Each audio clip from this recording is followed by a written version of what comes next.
Hello there, and welcome to this video about the updates of the LatticeMesher.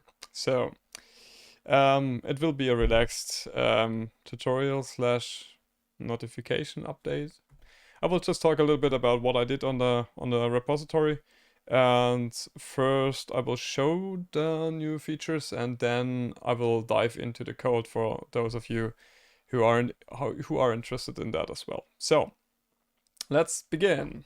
Here we have the visual code, and you have here the Git tree. So this is all the actions which are done to the repository, and I think the last video was done somewhere around here, 26th of June.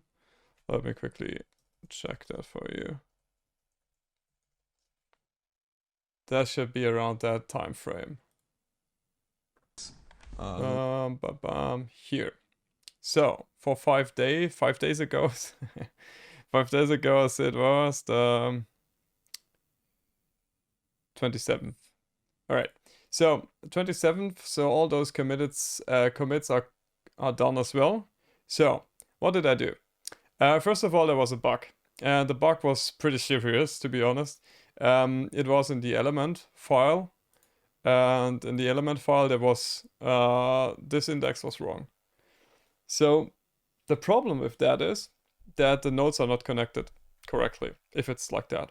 You have a diagonal in here where you just wanted to have the bottom straight edges. So this has to be a 0. And I think maybe I will increase the font size so that you can see that, hopefully. Yeah, so here the 0. This was one thing. Then I went on and you know, the thing with the, let me go to GitHub. The thing with the E notation, right? So in the README here, you see here that remove E from real values is necessary. Well, it's not anymore because I did some, some implementation that this will be parsed correctly. So, for example, you can see it here. I've written a test. Yeah, the test is the best one to show it. Here, you see this 7.62 and then -2. This is the scientific notation and the E is missing. For Python to be able to convert that to a float, there must be a E before the -2. And what's done here is that the file reader has something here, convert to float, and it just inputs a E before the minus if there's a minus in the string. But not on the first character, because you have negative numbers as well, and you don't want to have to have an E inserted at the front of the string. So this was that. Then I think, yeah, this was pretty big. We were lucky, man, oh man.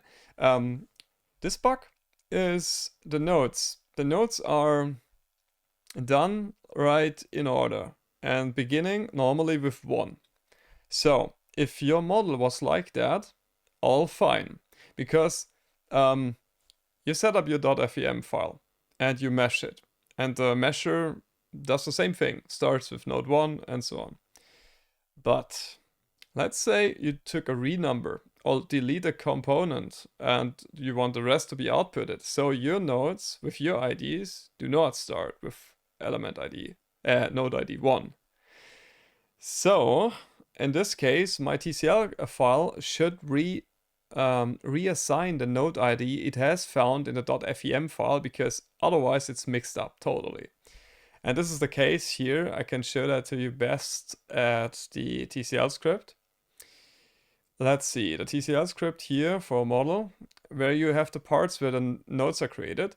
Normally, it was just such a line like this. Create node, XYZ coordinates, 3 zeros, done. But now you see that it creates a mark of the currently created node and then renumbers this node to be the ID it should have. For the normal FEM files, it doesn't change much, but if you renumber stuff, this is possible as well. And so this was a pretty big one. And then I think the biggest change is that we have Tetra support now. Tetramesh support, I also created TET test models. So we can show that. I think that's the best way to do it. So let's go into our main method and just make this a little bit more clean. Right, and we have here TET, small model TET, and I will just use this one and put it into our, no, not this one, and the HypermeshLatticeMesher. So at the bottom here we have the file. It's set now to this few voxel first order. Now it's the small model TET. And just that you see what this is, let's reveal that in Explorer. And we have a HyperWorks instance open. So we can now just put that in here. So wait a second, small model TET. So this is just a small testing model. I think here I deleted all elements in order that it is a little bit faster. But this is not a problem anymore, I have to tell you. Maybe we also go with the second order TETs. That's also fine. Let's just make it like this. Don't save. Open. This should be it. Yeah, you have the cantilever beam with a coarse mesh of TETs. And those are second order elements. You can see that by... Where are all the panels? Panels. Just by selecting nodes, for example, with a constraint. And now you see that if I select... What? Okay. If I select now nodes, you see there's mid-side nodes here as well. So, but the TET support currently is pretty limited. You will see that in a minute. So let's just start it. The Python -m. And then HypermeshLatticeMesher.HypermeshLatticeMesher. Yeah, this is the small model. Oh, sorry about that. Let's use the second order model. And I come to the point of the speed in a minute. Somehow I have to start it double, that this is taken into account. No, it's still not done, but this is saved, right? I'm hitting Control S. This should now have more than 13 elements. Yeah. So it writes now 798 elements to the list. And this has changed. This is another thing I want to talk about in a bit. I made some speed improvements, and this will be for the coding guys of you. So for the people who are interested more in the code than in the actual what you can do with it, because that's pretty big. And I'm not super expert on that, but yeah, I see why it's necessary to think about data structure and think about how you do things first, because you can really shoot in your leg, and that hurts. All right. So I think it's done. So I can now go to the what is it? It's exported, and then Hypermesh. I have a Hypermesh directory where the model now is put into, and this should be it. So let's see if that works from VS Code. Doesn't seem like it, does it? Would be super nice if that works. No. All right, then I will have to reveal it in File Explorer, and then drag it with the File Explorer. All right, and here you have it. Those are simple connected tetra lattice structures. Let me show the thickness. Yeah, so you can see it a little bit better. And you see they are divided here, right? So you have one element here, another one here, and there's a node in here. And I didn't make the full nodes, the full connection yet. I still have to decide how to do this. And also, oh, sorry, you could not see that properly here. And also have to make different lattice structures as well. So I was talking about the mid node here, because those are two elements. You can see that with the element selector. Can select one, another one. If I just select multiple, then you can see how the TETs are formed. So this is one going up here, I think. Yeah, I think you can imagine, right? So those are tats, lattice structures, and yeah, that's about it. So, and now the guys of you who are not interested in the code can now skip, but I think it's pretty important. You saw how fast this was going, right? All right, it was. You see, here I have a commit with speed improvements for writing lists. I will now just go to the previous one. So I will check out this branch, or this thing here. Unable to check out commit. Okay. Yeah. I think we will just discard the change here. Discard. And just to be safe, I will just copy my data FEM files folder, because I'm not sure if I saved that. And just copy that on the desktop. All right, let's try again. So no local commits here. Now I should be able to check out before speed improvements for writing lists. So check out. Okay. Now let's see if that worked. We will again be using this, so luckily I have that still. And now let's go to the script builder. So you see, this was what I was doing. All right, let's go through there mentally one more time. You see, you have some elements, right? And for each element, in the 3D elements, you just print something, you get the connections, either full or simple. It was the same thing as before. And for each connection, you look if the connection has been already done. And then you just have a node 1 and node 2. And you append both the node 1, node 2, and the reverted node 2, node 1 to this list. Enable to that if you have node 1 and 2, and make that connection, and another element has 2, 1, that would be unfortunate if you make 2 of the elements, because you don't want that. So you just add both, and should not be much of a problem. Then you just hit that, and you're done. So I hope you still remember how fast the last one was, right? Now let's see. Well, that's also pretty fast. Missing my point here, don't I? But I'm not sure if that's the right model. Still, I have to think, because yeah, it wasn't. All right, now maybe. You see, it took a lot longer, and well,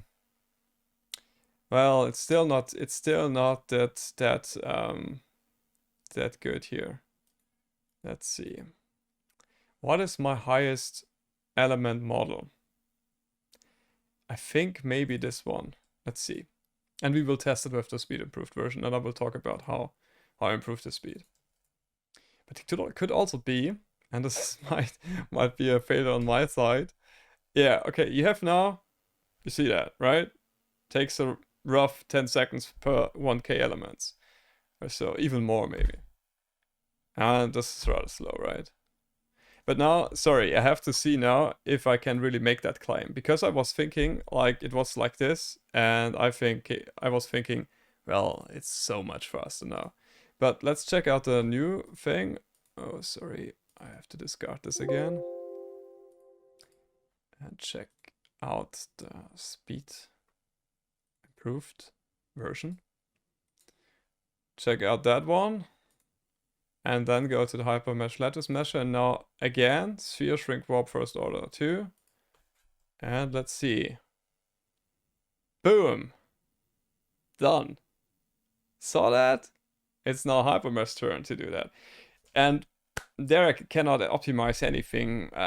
Well, maybe I can, but I'm not aware of anything, because the data, I don't have really access to the way Hypermesh is interpreting the TCL commands. I could maybe tweak the TCL commands a little bit, but yeah, let's focus first on the Python code. And now I just want to show you what I did. So let's go to the script builder and let's see what difference are there. Let me make that a little bit smaller here. Right. Okay, the change here is nothing. The change is here. So on the right, we have the new version. On the left, it's the old, right? So for each connection, for each element, you know that. That's the thing we just discussed. Now, new version. You have elements, right? You have connections per elements, which you set to 1 initially. Then you have all your elements. This is just for readability. And you have number of elements, which are just the length of all elements, which is just used later on. Should maybe move that down. But here happens the magic. You say that all connections to realize is a set.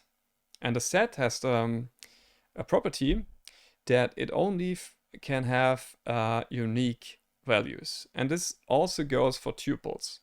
Let me demonstrate that shortly. Yeah. Let's just start Python. And now let's define a tuple. For example, like this. And define another one with B. And then make a set C. And now let's add A to C. And now if you just have C, this is just your list, your set. It's not a list. Exactly, it's not a list. Make a list as well at D. And let's append A to D. So D is the same thing, but a list. You see the brackets are different. It's the square brackets for lists and the curly brackets for sets.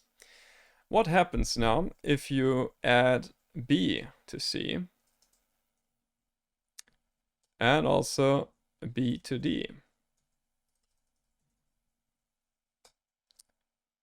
Oh, sorry. It's append for lists and add for sets. Now, C has just the one tuple and D will have 2 of the identical values. And this is the same thing here. So I can use that.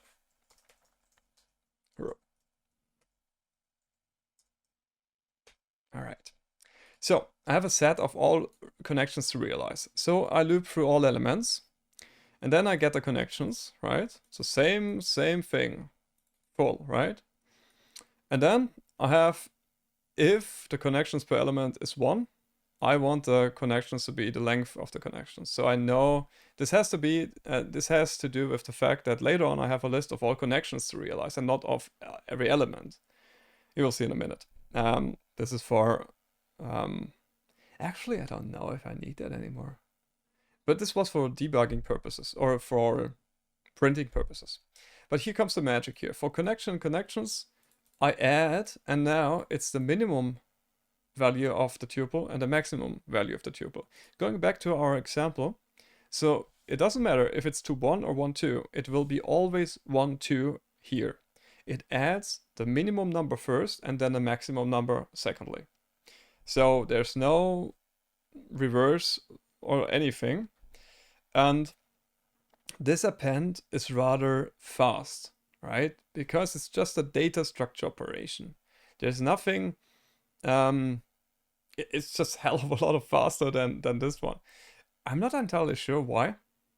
Maybe the 2 appends here is a thing, or the 3 appends, I should say. But this is pretty fast. And then this one is fast as well. So now you have a set of all the connections to do. And then you just loop through those connections and just write your TCL command to it. And that's it. So this is the main difference.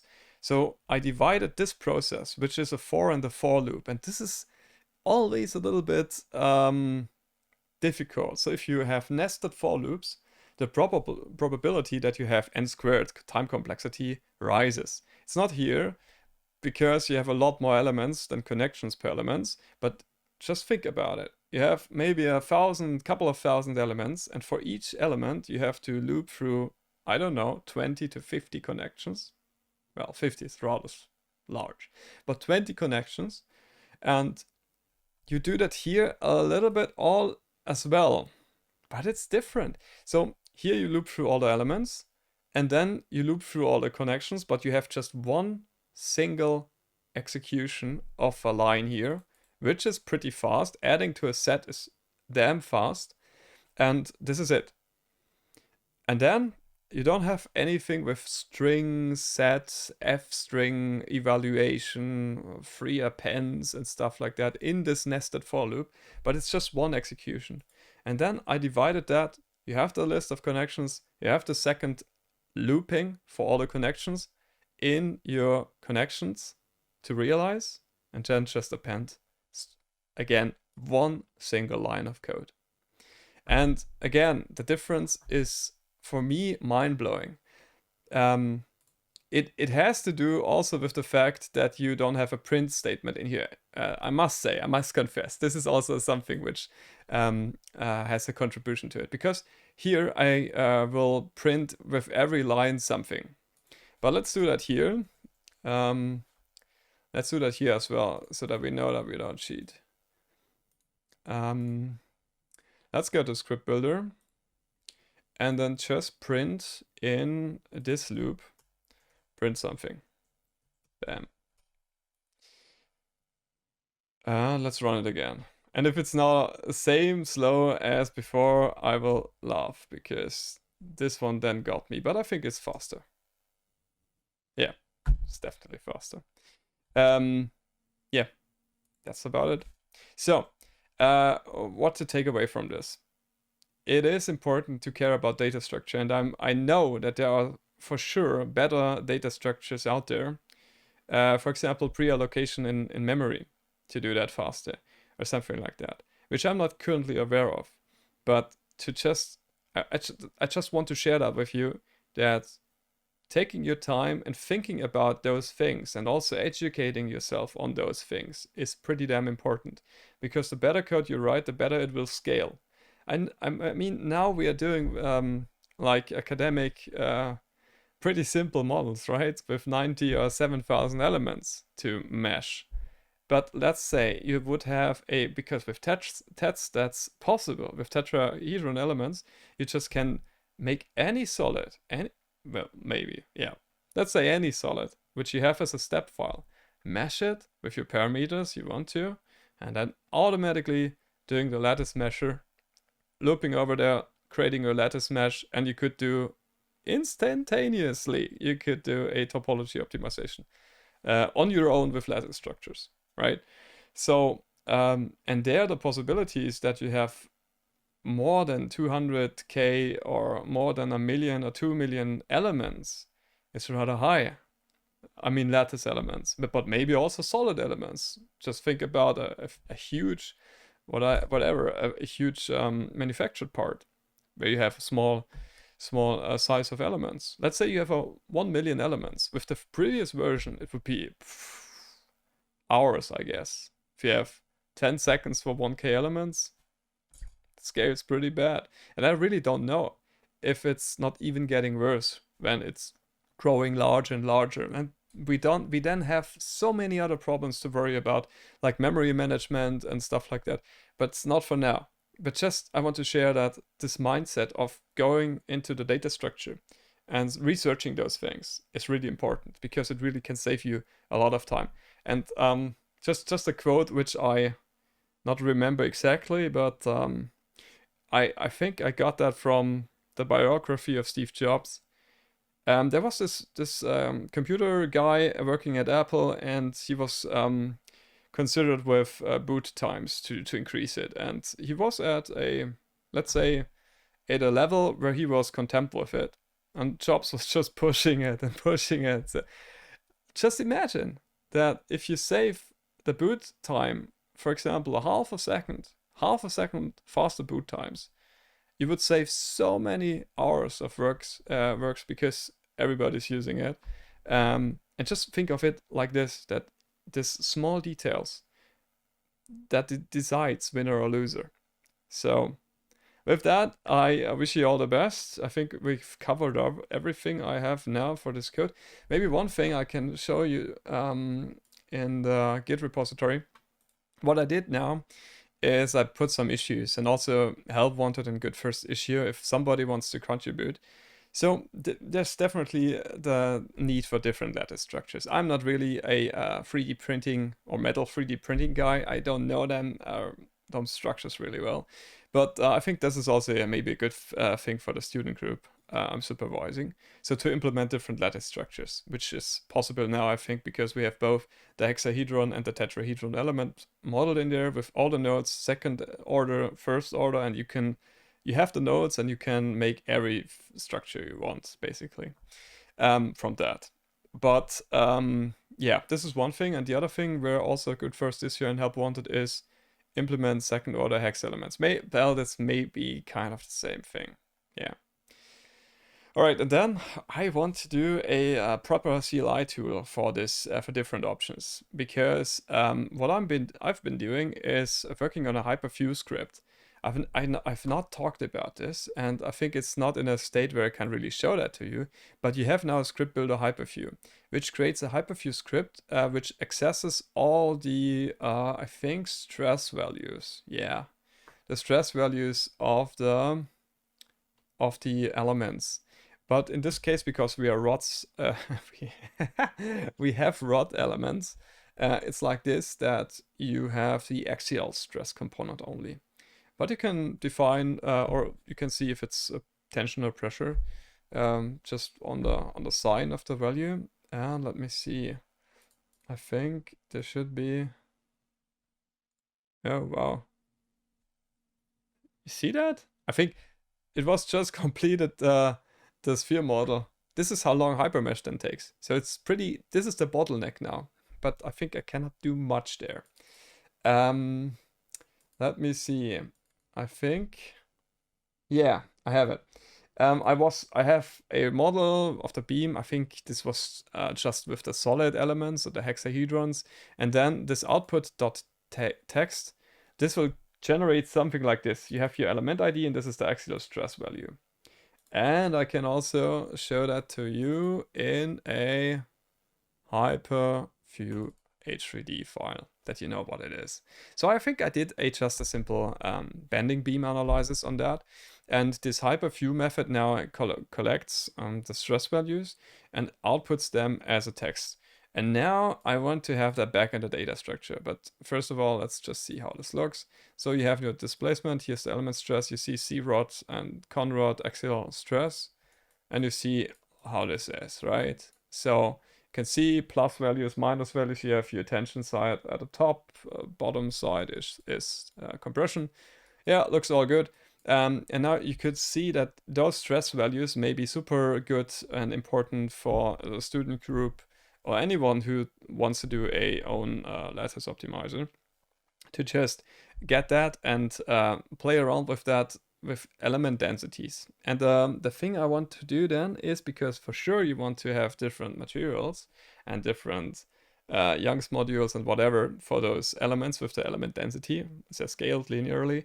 What you want to do is you want to create a spectrum of the density, the element density. 1 is full material, 0 is just nothing. And you scale between with the Young's modules. All right. So let's say you just create a bunch of components with different density intervals, like from 0 to 0.1, or from 0.1 to 0.2. And you create the components, and then you insert all the elements, and then you sort them and stuff like that. And then you are sometimes in the future, I think you're able to just loop and loop and loop, and you would just want to have your formula how you want to update your design properties. And then you have just an optimizer, just like that. But you see, still a long way to go. This was just a quick preview. The Hyperview script is done, so I get the output, but now I have to import that as well. And this also goes hand in hand with this issue to build a proper CLI tool, because now you want to have different operations on it. Like mesh it, and then you run it manually with all your boundary conditions and stuff. I'm not dealing with those. And then you have results, and then you want to have the looping procedure, for example, right? So this is a future thing to do. Yeah, and this third issue is just the same for the Hyperview data, that I can import that and assign the values to the elements. All right then, thanks again for watching. I hope it's interesting for you. If you have any questions or you want to contribute, just let me know. And until then, I hope you have a great time. And yeah, see you soon. Thanks again, and goodbye, guys.